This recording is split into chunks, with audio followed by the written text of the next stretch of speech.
Don't Leave Me Alone. 안녕하세요, 키미TV입니다. 여러분들의 구독과 좋아요는 영상 제작에 큰 힘이 됩니다. 아일톤 세나 이야기 2편 바로 시작됩니다. 88년 시즌, 세나는 80년대 최강의 팀 중에 하나인 맥라렌으로 이적합니다. 맥라렌 팀에는 당시 더블 챔피언이자 당시 가장 유망한 드라이버인 알랭 프로스트가 있었기 때문에 맥라렌 팀은 세나에게 넘버2 드라이버 역할을 기대했을 수도 있습니다. 하지만 세나는 넘버2 드라이버 자리에 만족할 드라이버가 전혀 아니었고 그는 프로스트에게 정면으로 도전합니다. 그리고 그의 드라이빙 실력과 도전의 투지 그리고 F1 역사의 길이 남을 명차 맥라렌 MP4의 막강한 경쟁력으로 이적 첫 해에 월드 챔피언에 오릅니다. 1988년 시즌, 세나는 프로스트와 함께 총 16번의 레이스에서 15번의 우승을 기록합니다. 두 명의 엄청난 실력의 드라이버와 최강의 차량의 만남은 이와 같은 압도적인 퍼포먼스를 보여줬습니다. 세나가 8승 11포디움, 프로스트가 7승 14포디움을 거두며 누적 포인트에서는 프로스트가 105점으로 94점인 세나보다 크게 앞섰으나 당시 시즌 16경기 중 제일 좋은 성적을 거둔 11경기의 포인트로만 챔피언을 결정하는 제도에서 우승을 한 번 더한 세나가 90포인트로 87포인트를 거둔 프로스트를 앞서 챔피언이 된 것입니다. 현재의 기준으로 본다면 프로스트에게는 매우 억울할 수 있는 챔피언십이었지만 차량 신뢰도가 현재보다 현저히 떨어져 리타이어가 많이 발생되는 과거에는 이러한 형태의 포인트 시스템이었으며 당시 기준에 따라 세나의 챔피언십은 부정할 수 없던 결과였습니다. 어찌됐건 세나 본인에게 매우 성공적인 최고의 한 해를 맞이하고 89년 시즌으로 넘어갑니다.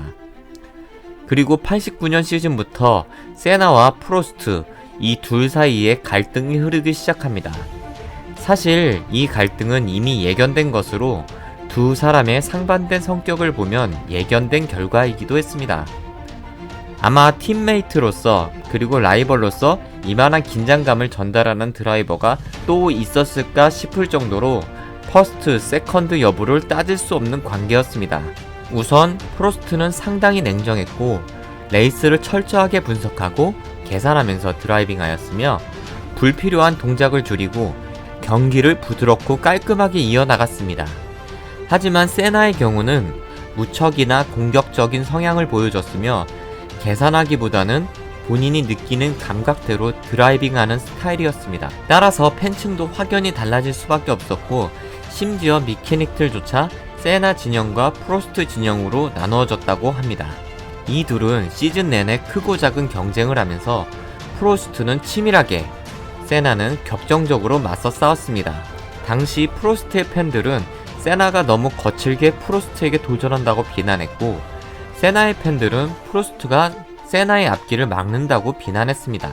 그러다가 결정적인 사건이 발생하게 됩니다. 시즌 챔피언을 두고 이 둘은 첨예한 대립을 하고 있던 상태였습니다. 우승 횟수는 세나가 더 많았지만 리타이어도 그만큼 더 많았어서 프로스트의 포인트가 더욱 높았던 상황이었습니다. 경기 운영 면에서 확실히 프로스트는 차분하게 포인트를 쌓아 올려간 반면 세나는 그러질 못했습니다. 결국 일본 호주 그랑프리 이 두 경기만 남겨놓고 있는 상황에서 세나가 챔피언이 되기 위해서는 모두 우승하는 수밖에 없었습니다. 그러다 일본 그랑프리에서 이렇게 프로스트와 충돌하고 말았습니다. 출발 당시 세나는 엔진이 멈춰버려서 스타트를 제대로 할 수 없었고 경기 중에 크게 뒤처졌으나 믿기 힘든 추월을 거듭하며 프로스트에게 다가갔습니다. 이후 코너에서 둘은 서로 피하지 않았고 결국 충돌하고 맙니다. 챔피언십에서 앞서 나가고 있었던 프로스트는 경기를 포기하였으나 세나의 경우 마샬들에게 레이스카를 빨리 밀어달라고 강력하게 요구하였고 도움을 받아 가까스로 재출발하였으며 피트에서 부서진 노즈컨을 교체한 후 1위를 탈환하며 결국 우승합니다. 하지만 세나의 우승은 피아의 회장직을 맡고 있던 장마리 발레스트로의 결정으로 실격 처리됩니다. 세나가 충돌 후 CKN을 통과하지 않고 그대로 지나갔다는 이유에서였습니다. 사고가 났었던 코너에서 다른 드라이버들의 경우 세나와 같이 코스인하였으나 아무도 실격 처리되지 않은 증거 화면을 보여주며 맥라렌 팀에서 항의하였으나 묵살당하고 맙니다. 이는 아직까지 프로스트와 같은 프랑스인인 피아 회장 발레스트로의 편파적인 결정이라는 의혹이 있습니다.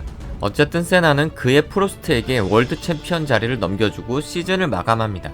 세나는 89년 시즌 16번의 레이스에서 13번의 폴 포지션을 따내는 엄청난 모습을 보였지만 불미스러운 사건으로 시즌을 2위로 마무리합니다. 1990년 시즌은 세나에게 변화가 찾아옵니다. 바로 팀메이트이자 최대의 라이벌이었던 프로스트가 맥라렌을 떠나 페라리로 이적한 것입니다. 많은 사람들은 세나에게 이제 더 많은 기회가 주어질 것이며 본격적으로 세나의 시대가 열릴 것이라고 긍정적으로 해석했지만 세나 본인은 큰 충격이었다고 합니다.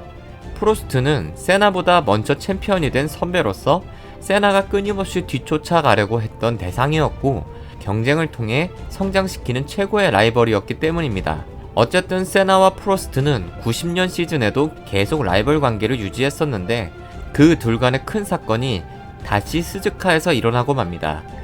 해당 경기는 프로스트가 폴 포지션으로 출발했고 챔피언십 막판인 일본 그랑프리까지 세나가 챔피언십을 리딩하고 있었으며 프로스트는 폴을 잡은 이 경기에서 반드시 이겨서 챔피언십의 희망을 이어나가고자 했습니다. 하지만 레이스가 스타트되자마자 세나가 그대로 프로스트에게 돌진해버렸고 둘은 동반 리타이어를 합니다. 이로써 세나의 챔피언십은 더욱 유리해졌고 이 상황에 프로스트는 그간 참아왔던 인내심이 폭발했고 경기 후 인터뷰에서 세나는 매우 비양심적인 드라이버다 라고 말을 남기며 이 둘의 사이에는 다신 화해하기 어려워 보일 만큼 큰 긴장감이 흐르기 시작했습니다. 어찌되었건 세나는 결국 90년 시즌 라이벌 프로스트를 제치고 월드 챔피언 자리에 오르게 됩니다.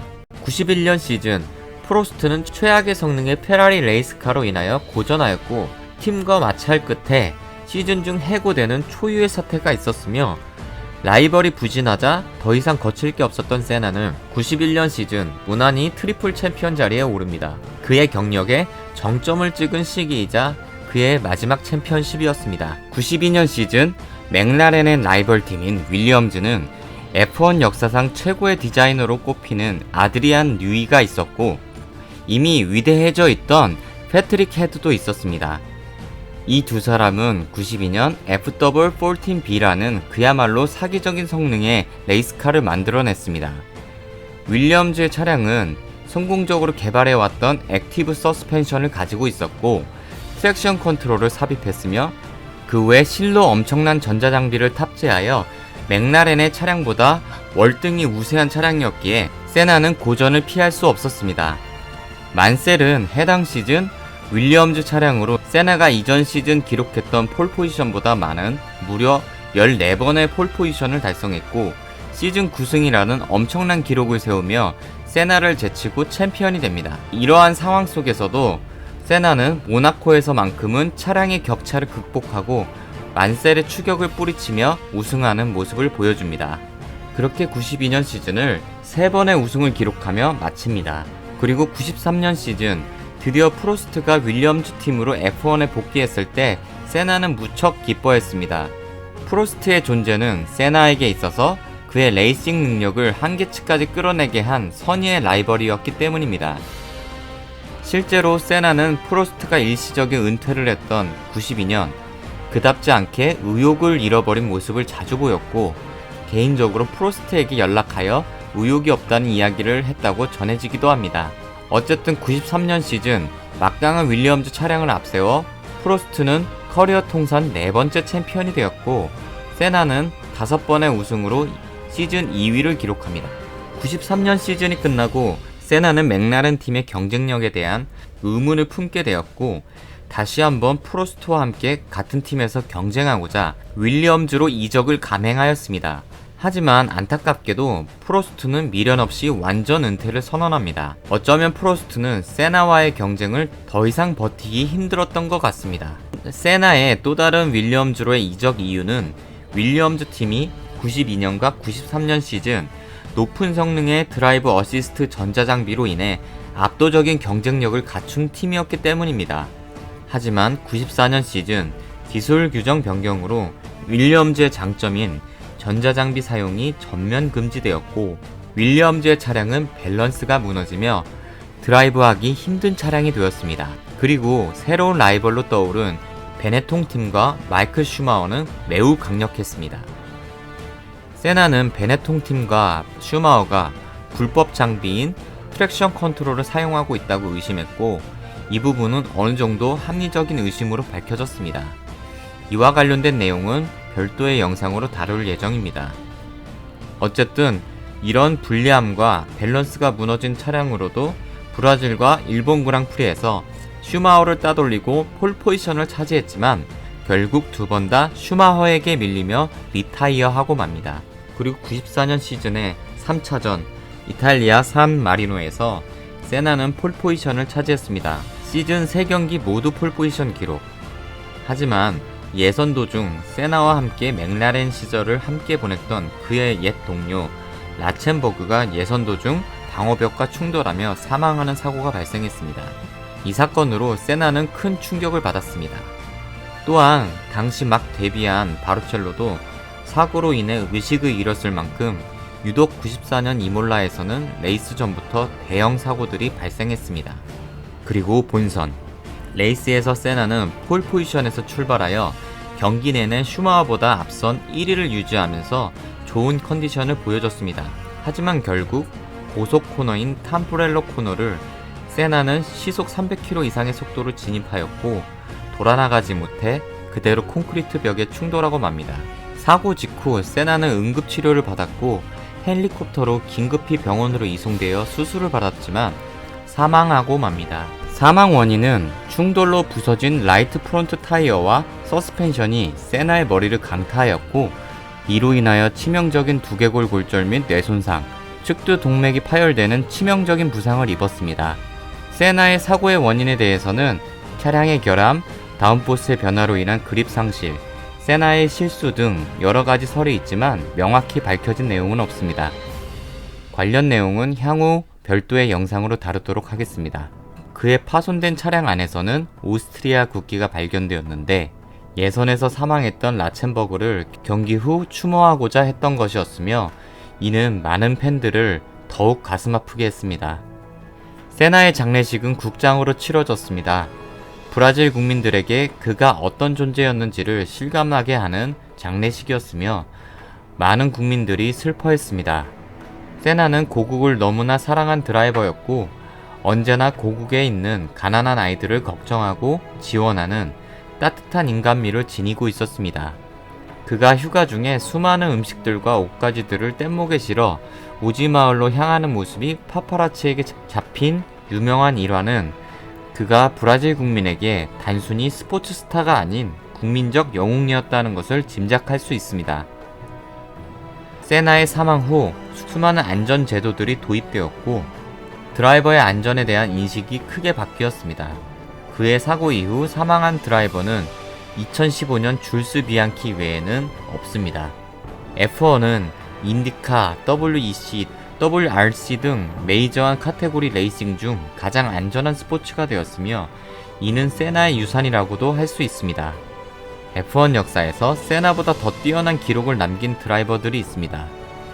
그의 동시대에는 프로스트와 슈마허, 과거에는 판지오가 있었고 그리고 현대에는 해밀턴과 베텔이 있습니다. 하지만 세나만큼 많은 이들의 사랑을 받으며 지금까지 계속 최고의 드라이버로 꼽히고 있는 드라이버는 없는 것 같습니다. 많은 전현직 레이스 관계자들도 가장 위대한 드라이버에 세나의 이름을 거론하고 있으며 BBC를 비롯한 각종 매체에서 저마다의 관점으로 만든 역대 최고의 드라이버 랭킹에서도 1위에 오른 매체가 많습니다. 물론 관점에 따라 최고의 드라이버는 다를 수 있지만 그가 그만큼 F1 역사의 위대한 존재였다는 부분을 부정할 수 있는 사람은 거의 없을 것 같습니다. F1 역사의 가장 빛나는 별, 아일톤 세나의 이야기는 여기서 마칩니다. 키미TV의 이야기가 재미있으셨다면 구독, 좋아요를 부탁드립니다. 시청해주셔서 감사합니다.